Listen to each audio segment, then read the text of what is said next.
Hello, everybody. Eric Burd here. Welcome to Creatively Connecting. Happy Thursday. I'm ridiculously excited again because I have an amazing human being in my life as a special guest here today. His name is Michael Vargas. Him and I go back for about 5 years.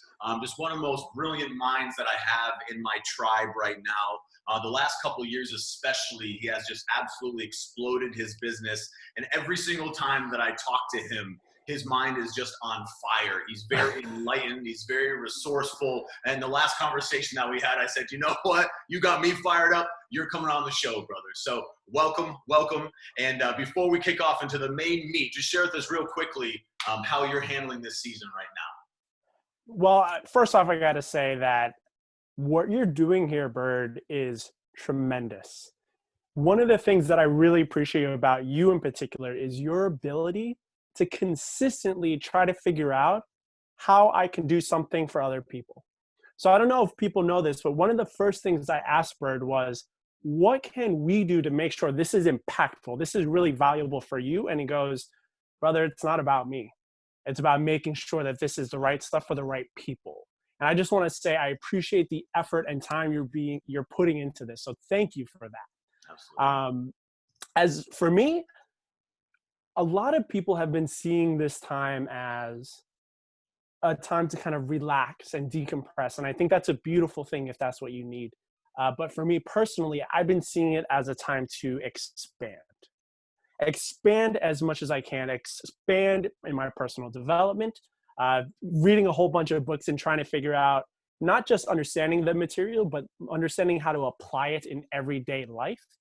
So I've been doing a lot of reading and then also expanding my business as well. So getting to create a whole new world online and finding the people who I believe I could provide a lot of value for and really understanding their needs so I can give them exactly what helps them during this time.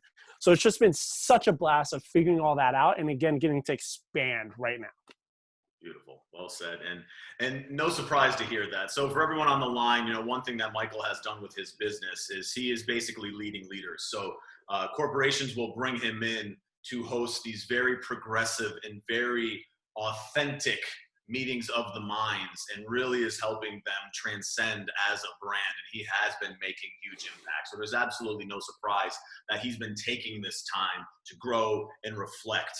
So the last time that we spoke, he was sharing with me how he started trail running. So I'm going to let you jump into that. But there was a word that he used that I'm going to let him introduce that word. But there was a word that he used that I thought to myself, I go, wow, that's right. We don't use that word enough, but that is a very, very powerful word.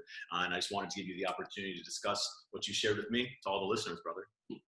So I'm an avid runner. I love running. And during this time, I wanted to switch it up. So I started doing trail running. And there's a lot of cool places where nobody goes, where there's a ton of trails. And the cool thing is you just keep going up and up and up. And as you're climbing up the trail, and it's so engaging and it's so much fun. And I'm enjoying it much more than just regular road running. And last time, or the couple times ago when I did it, there's also the part where you come back down. And I'm running back down and it starts getting a little scary. I start pulling back a little bit, worried about my foot slipping or hitting a rock the wrong way.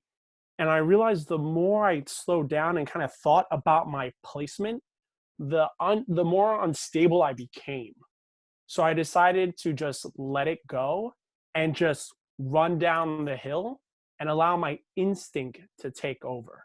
So allow myself to not have any thoughts, to not think about anything, but allowing my body to just make the choice in the moment to make sure that I was moving the way I needed to. And that's where I allowed my instinct to take over. That's beautiful. And really, how often do we think of our instincts? Just the way that a lot of us operate on our day to day. Now it's very reflective time, but when previously, before everything happened with COVID-19, a lot of us, we just have such a specific routine. You can hop on the freeway, blink, and you're at work and you don't even realize how you got there. And that is the exact opposite of using our instincts, right? That's really being on autopilot. So really being in a place to where you're leveraging your instincts, it can be just a ultimate place for presence. So for you, how are you now that you've been leaning on your instincts, how Mhm. are you using that awareness in your life to do great things? Yeah, it's really a great way for me personally to get in touch with my body, right? I recognize that as I was doing the trail running, oh, these are instincts, and I recognize, oh, I've been doing this in other ways. When I was a kid, I got bullied, I got picked on a lot, and one of the best things that ever happened to me was getting to go into martial arts. And with martial arts, I continually trained doing blocks and all these things. And I remember about a year later, another kid tries to attack me, and my body just automatically does these things. And so I'm recognizing like these things that are instincts, we can build them, we can reinforce them, we can develop them as people. And it's allowed me to just feel a lot more safe in my body because I trust it so much more. And now, as I build out, I'm starting to develop it for my businesses, for the work that I get to do. When I facilitate a group of people, I'm not always trying to think exactly, but when someone says something and it doesn't feel right, I know that there's something there and there's value in that. And it's a great moment for us to address something then, rather than trying to push away from it or just blow it over. I trust that my body lets me know something's happening. And this also happens for my relationships. When I'm in conversation with people that I love, people that I care for, there's something that happens to them that I realize, okay, there's something here going on for them. I'm not going to let them bypass. And I ask them, hey, what's really going on? So it's also helped me get really connected deeply, more deeply with the people in my life. Beautiful. Well said, brother. So if you were to give the listeners two or three takeaways to where they can start to dial in to their Yeah. instincts on a day-to-day basis, what would you suggest?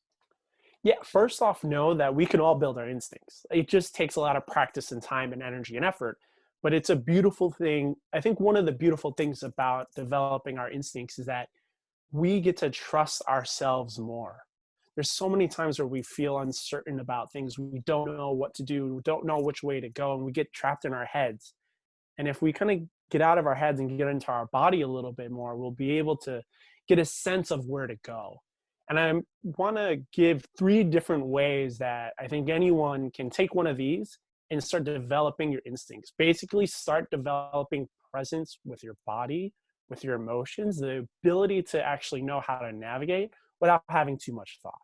And I'm not saying you need that for everything, but I do think it helps when making decisions on the fly, when navigating difficult things. So the first one I think is really beautiful is meditation. Meditation is such a fantastic way to get rid of everything and just be in the body. And there's so many different forms of meditation. I practice, I'd say about three different forms of meditation, depending on where my body is. But that's helped me feel much more connected in my body and allowed me to react in a way that really gets things moving forward. So meditation. If you want, there's an app called Mindspace. It's a free app that you can download that you can just right away, they give you 10 free guided meditations to help you start this. So if you have zero experience, you don't know what to do, go ahead and download Mindspace. That's one. The second one is also, this might sound a little silly, but juggling. I have a lot of friends who are very instinctual and they practice juggling. It's not something that you can really think about, but it's something that your body can start feeling and trusting that experience. And then the third one, which we've talked about this quite a bit, one of my favorites is just dancing. Dancing in a way to develop that connection to your body, to be able to be really present and be really mindful. So, for example, when I first started dancing, I would have a lot of fun with it. It's super enjoyable.